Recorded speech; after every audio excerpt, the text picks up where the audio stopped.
White House and top congressional Democrats remained at odds Sunday over the scope of more assistance for 30 million American workers left unemployed by the coronavirus pandemic.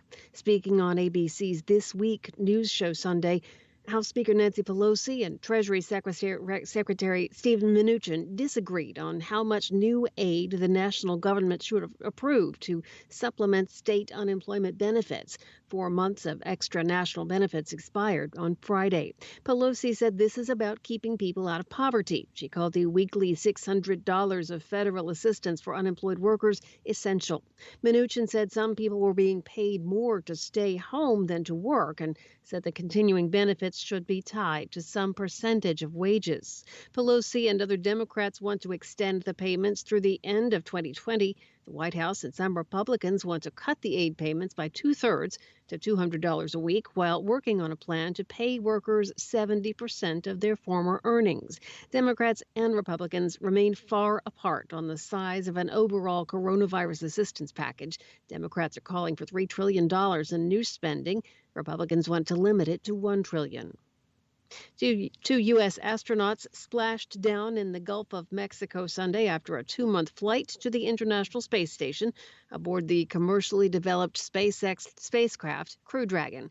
Astronauts Robert Behnken and Douglas Hurley lifted off to space from Florida in May, in the first time a commercially developed spacecraft had carried humans into orbit. Hurley and Behnken, both married to astronauts, departed the International Space Station on Saturday night. They awoke to a recording of their children urging them to rise and shine and saying, "We can't wait to see you." The United States has condemned the Hong Kong government's decision to postpone for a year the Legislative Council elections initially scheduled for September 6th. U.S. Secretary of State Mike Pompeo said in a statement on Saturday that there's no reason for such a long delay. He called for the election to be held as close to the September 6th date as possible. Pompeo said the postponement confirms Beijing's intention not to honor agreements made when Britain turned Hong Kong back to China in 1997.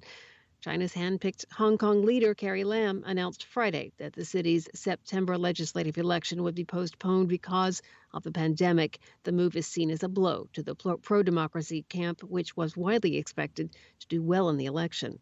An attack on a jail compound claimed by Islamic State on a jail compound in the Afghan city of Jalalabad, killed at least 3 people and injured dozens, triggering heavy fighting in which scores of prisoners escaped. That's according to an Afghan official. Islamic State claimed responsibility for the attack. A provincial council member said a huge car bomb explosion was followed by at least 2 smaller blasts outside the government-run prison. The source added that the police then fought attackers who had taken up positions nearby. Islamic State's Amaq news agency quoted a military source as saying its fighters had carried out Sunday's attack, but gave no further details. There was no independent confirmation that the militant group was responsible. At least 3 people were reported dead. 25 were reported injured in the clashes, and more than 50 prisoners are believed to have escaped. The assault happened on the third and final day of a ceasefire between the Afghan government and the Taliban, when hundreds of Taliban prisoners were released in an attempt to make a final push for intra-Afghan peace talks. A spokesman for the Taliban said the Taliban was not responsible for the attack. President Ashraf Ghani and the Taliban have both indicated that long-delayed negotiations could begin immediately after the Eid al-Adha festival, which took place in Kabul on Thursday. The foreign ministers of long-standing regional foes Iran and the United Arab Emirates agreed Sunday they would strive to cooperate during the COVID-19 pandemic. In a video call during which they also exchanged greetings for Eid al-Adha, Sheikh Abdullah bin Zayed Al Nahyan told his Iranian counterpart that strengthening bilateral cooperation was an important element in tackling the coronavirus. That's according to UAE state news agency WAM. Iran's foreign minister Mohammad Javad Zarif said in a tweet that it was a very substantive, frank, and friendly video conversation on COVID-19, and they discussed also bilateral, regional, and global situations.